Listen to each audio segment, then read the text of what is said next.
And to give you an indication of Gustav's size compared to other crocodiles, here are your average Nile crocodiles. This is Gustav. What it is, guys? It's your boy BlastphamousHD, and today we're here to check out a new type of video that you guys have been sending me for a minute. It is called Absolute Mad Labs Gustave The Maneater, the Killer Crocodile. If you guys want to watch the original video, the link's in the description down below by Count Dankula. Let's do this. Ends of the Ruzizi River to the northern shorelines of Lake Tanganyika.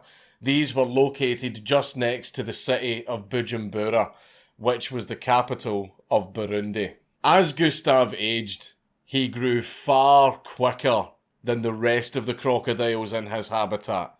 By the time of his first sightings, Gustav was said to have measured at around 6 meters long and weighing an entire ton. If these measurements were accurate, Gustav would basically have been the largest Nile crocodile ever recorded. God damn. Freshwater crocodiles growing to anywhere near this size is said to be extremely rare, meaning that Gustav really stood out to anyone who happened to see him swimming along the lake or just chilling on the riverbanks. In fact, Gustav grew so large that he even intimidated other crocodiles. A ranger of the Ruzizi National Park would later report that whenever Gustav left the river to explore the nearby lake, a much thinner male called Gatumba would always reappear in his place. But whenever Gustav returned, Gatumba would immediately speed away up the river to avoid fighting with Gustav. As Nile crocodiles age, their ability to grow longer and gain more weight doesn't actually slow down.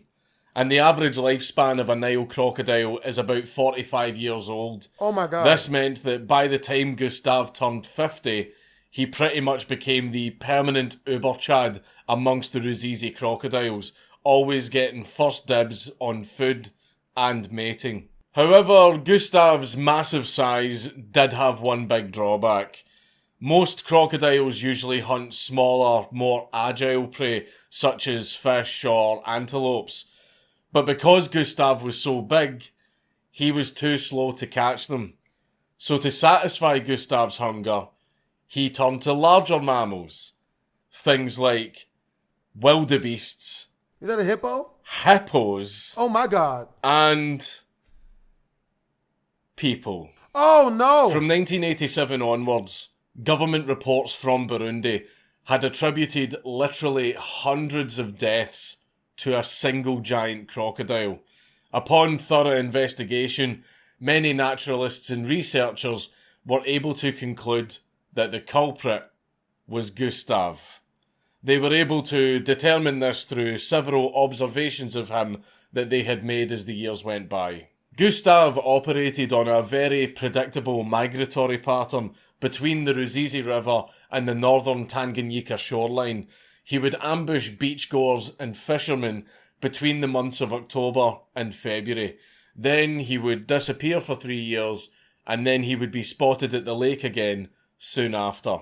When the park rangers noticed that Gustav was gone, this was also the time that a lot of missing person reports would start flooding in. And the missing person reports only stopped when Gustav returned to his spot at the Ruzizi River. Gustav also had a distinctive marking across his head, which was speculated to be the bruise from a bullet wound. This, combined with his massive size, meant that witnesses could easily identify whether or not Gustav was the culprit of any given attack. Thus, with all of this evidence put together, Gustav was found to be responsible for any major spike in deaths or disappearances caused by crocodile attacks. As a result, people around the capital began to circulate legends surrounding Gustav. Some believed that he was the incarnation of an evil spirit who set out to punish the people of Bujumbura for their wickedness. Others claimed that he was so fast that if he attacked a person and you blinked, you would miss the attack entirely and see only the remains of the person. But y'all, I appreciate all of y'all, there. man. For real, for real. I'm gonna Some be back on tomorrow. soldiers also told a tale where a small squad of men encountered Gustav and attempted to kill him. They claimed that Gustav not only deflected the shots fired from their AK-47s, but that he even ate their bullets before pulling one of the men into the river and eating him. To the people of Burundi, Gustav was no longer just some wild animal who ate people. He was a literal demon. Hell and yeah, this he was a demon. hype escalated so much that in 1998, it caught the attention of one particular French expat called Patrice Faye. Patrice was born around 1953 and was originally a plumber from the city of Lyon. However, he was an extremely adventurous person, so one day he just decided to quit his job and go off exploring.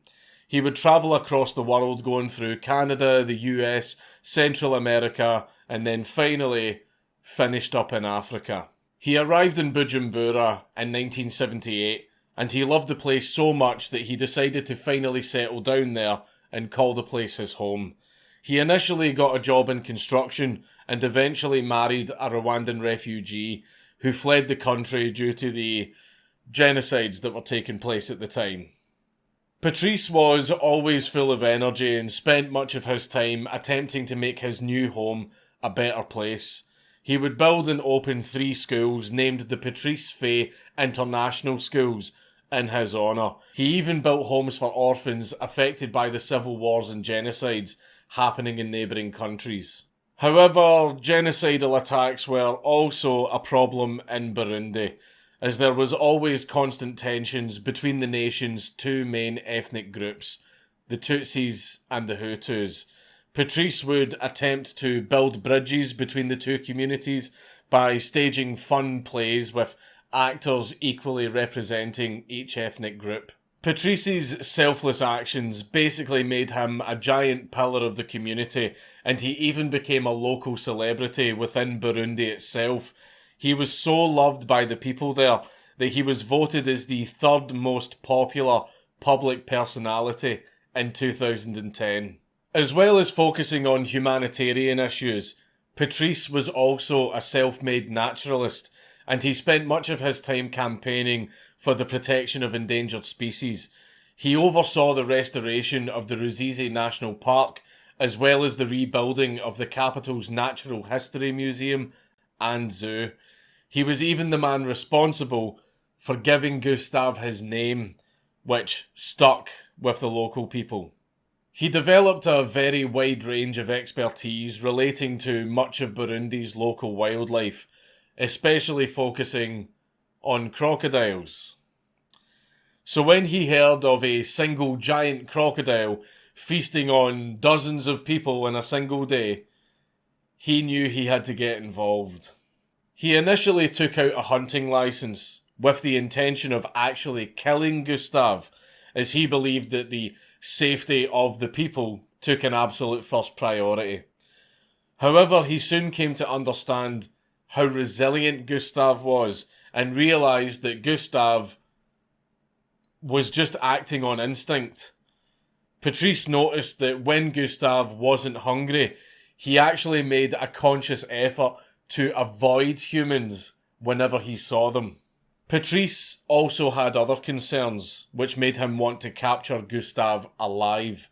Between the 40s and 60s, Belgian colonial hunters and native poachers relentlessly hunted Nile crocodiles for their skins, and had almost completely decimated the crocodile population in the Ruzizi River. If Gustav could be captured, Patrice saw him as the key to completely restoring the crocodile population by allowing Gustav to breed in captivity. So Gustav would basically get to have never-ending orgies for the rest of his life. The Bujumbura Zoo would start raking in tons of tourist money for possessing a crocodile the size of a bus, and the local people would be much safer when fishing and collecting their drinking water. Catching Gustav alive was basically a win-win for everybody. So from this point on, Patrice would attempt to start public campaigns, engage with the media, and meet with potential investors to obtain popular support and funding for his mission. By October 2002, he managed to meet with Burundi's Minister for the Environment to obtain legal permissions for Gustav's capture. The minister granted Patrice permission, though he only gave him a 2-month time limit to do it. The time limit wasn't for some mundane bureaucratic reason though. The Burundi government was expected to go through some major changes by the end of the year. The incumbent ministers expected that ethnic tensions would flare up very badly as a result of this, and that was going to result in another civil war. So he wasn't issuing Patrice with a deadline, he was giving him a friendly warning. Undeterred by this, Patrice immediately got to work, enlisting the support of crocodile experts from Tanzania and South Africa. The local people were very eager to help Patrice as well, for obvious reasons. They volunteered to move equipment, build a temporary enclosure for Gustav, and they also transported the science team through the Ruzizi River when searching for him. After days of searching, the team finally managed to track Gustav down along the river, and they discovered that the stories about Gustav's size were actually true. So they began documenting as much as they could about him from a safe distance. And to give you an indication of Gustav's size compared to other crocodiles, here are your average Nile crocodiles. This is Gustav. Jesus Christ. They noticed that his body was covered in black markings from possible rifle fire, and he also had a massive lump on his right shoulder blade, which was suspected to have come from a spear wound. But despite this, he was still able to move and hunt like it was nothing, and he also showed no sign of weakness or pain. Basically, he was so big and his hide was so thick that bullets pretty much did nothing. Yeah, this croc is crazy. Now that the team knew his location, it was time to try and capture Gustav once and for all. Patrice had commissioned for a massive cage to be built, which he hoped would be big enough and strong enough to hold him. It was measured at a total of 10 metres long, 2 metres wide, and 1.5 metres high. The aim was to lure Gustav in with some kind of bait, and once he had fully entered the cage, the trapdoor would shut. The team would then sedate Gustav and then safely transport him to his new enclosure. So they moved the cage to a riverbank where Gustav was active, and then prepared to spring the trap. At first, they tried covering the opposite end of the cage with cow's blood and placed the head of a dead cow in there for good measure. Though Gustav was always seen swimming near the cage, he never once took the bait. No. After several days of this, the team were convinced that Gustav would be more willing to enter the cage if there was live bait swimming around in the water. So, they got one of the villagers, I'm joking, they got a live chicken and tied it to the end of the cage and waited to see what Gustav would do. This, in fact, did very little, as Gustav didn't even approach the cage over the course of several nights. Damn. At this point, the team were getting so desperate that they even enlisted the help of a local witch doctor. They hoped that some local custom would provide some sort of unique insight as to how Gustav could be successfully lured into the cage. I think that if we started, we have to go all the way. Then we'll see. But, well, you never know in the end. It's difficult to say. Maybe there are things that they know that we don't know.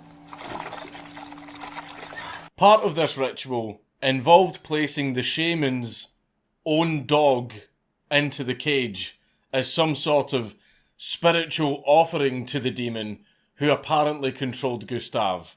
Though the shaman did mention that he was getting quite sick of the dog anyway, so it was a convenient way for him to get rid of it. What type of shit? Arsehole. And what must have come as a complete shock to everyone was that Gustav's demon was not compelled by this offering. The dog also managed to escape the cage and get out alive, so thankfully no real harm was done. But aside from using voodoo, the team tried to vary their methods of capture by setting up snares across the riverbank. Unfortunately, they only managed to capture baby crocodiles, who are notorious for having no impulse control. That's what's up, In man. fact, studies show that baby crocodiles are so dumb that they can literally fall into the same trap up to 3 times in one day. Just as long as there's food in the trap. Finally, the team decided to up the ante and placed an entire live goat in the cage, which hopefully would entice Gustav. Sacrificial goat sounds a lot more traditional than sacrificial dog anyway. However, a massive rainstorm fell upon the trap's location one evening. This ended up shorting out the infrared observation camera, and it made the ground under the cage completely collapse.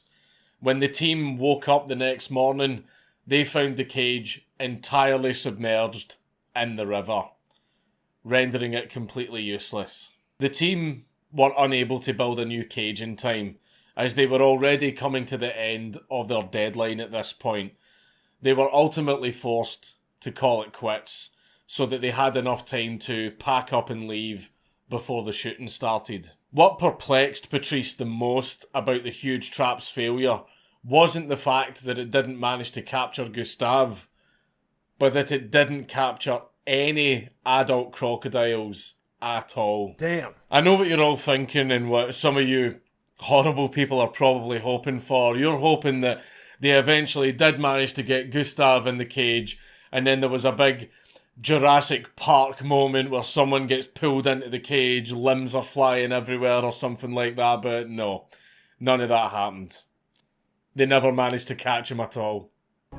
Did the rising waters help the monster to escape his hunters? Did the trap fail just as Gustav entered the cage? Whatever the circumstances, the scientists will never know precisely what happened that night. There's maybe a few explanations for the trap's failure. Adult crocodiles can go for months without eating, if absolutely forced to. So maybe Gustav and the other crocodiles just had a bad feeling about the cage and decided to take their chances somewhere else. Also, perhaps Gustav was so used to taking on much bigger prey that the small bait offered to him in the cage just simply didn't interest him. And also because Gustav is the alpha male, the other crocodiles would have probably refused to touch this free food because it was on his turf.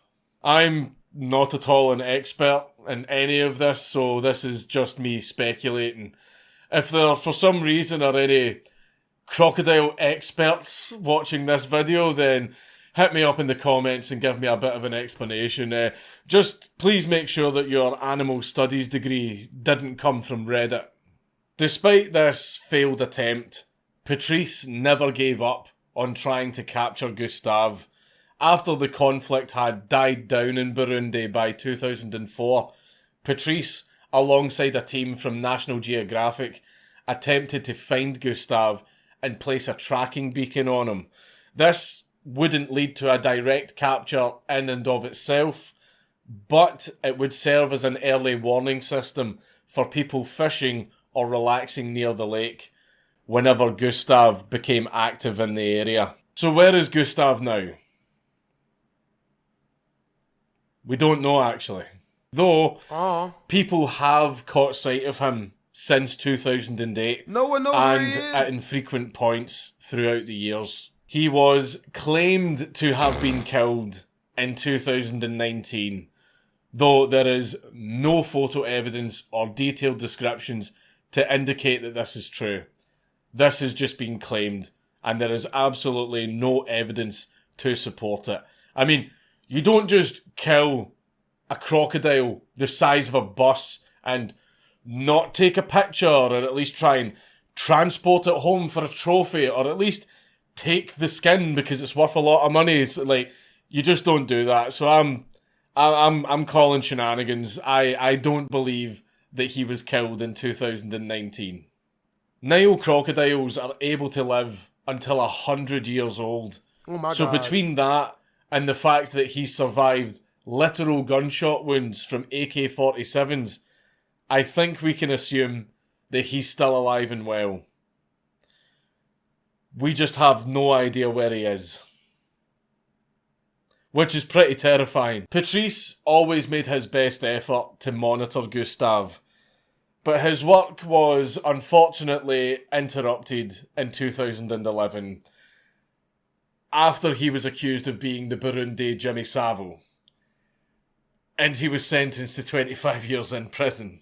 However, French diplomats in Burundi cast huge doubt over the validity of the trial and its conclusions. They noticed that there was often incomplete or inconsistent evidence which was just accepted by the judge, and the proceedings of the trial itself were described as being utterly shambolic. I mean, I wouldn't expect a country that's been constantly genociding itself for decades to have a great justice system either. The conditions of Patrice's imprisonment were actually so bad that his physical and mental health had almost completely deteriorated. The French diplomats successfully negotiated for Patrice to be extradited back to France. This was because if the Burundi government refused, it would have qualified as an abuse of international human rights. Even though Patrice was thankfully able to return to France and not literally be rotting in a dungeon, it's still sad to see that the country he worked so hard to improve had just stuck a middle finger in his face and told him to beat it on what were most likely completely false charges. At least I really hope they were false charges. It really makes you consider who the real villains are in this story. Was it a giant crocodile that was just acting on instinct and at least avoided humans when he didn't need to hunt? Or was it those very same humans that wage constant race wars against each other and even punish the people who try to help them? Can you tell that I'm banking on Patrice's charges being false? In fact, it might have been humans that allowed the Nile crocodiles to get a taste for human flesh to begin with. The Democratic Republic of the Congo was notorious for throwing piles of dead genocide victims in rivers for the crocodiles to feed on. Oh no. And they get a taste for it. Oh, and if the governments in Africa spent more time protecting crocodile hunting grounds instead of waging war against their own people all the time, then maybe those same crocodiles wouldn't be so desperate for food that they try and attack humans. A crocodile expert called Brady Barr, who was actually with Patrice in the National Geographic team in 2004, said, "The biggest crocs I've ever seen have been in communist nations or countries at war, places like Cuba, Burma, and Cambodia. They have survived because people have other things to worry about." I think it's also because in communist countries and countries at war, there are a lot of bodies getting thrown into rivers for the crocs to eat. That's why they get so big. But I mean, it just goes to show that in communist countries, at least the animals get food. At this point, Gustav would have turned 66 years old, and it seems that the only thing that's going to kill him at this stage is aging. It would be nice if he could one day be rediscovered and used as a force for good in conservation projects. The last alleged sighting of Gustav was in 2016, when a fisherman claimed that he saw Gustav dragging a massive buffalo into the river. But despite there being no sightings of him since then, people are still going missing. And Gustav's current body count as of recording this video is allegedly around 300.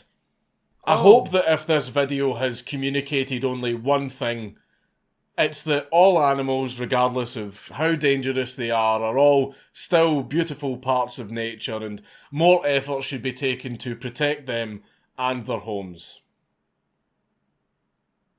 Maybe not Gustav, though.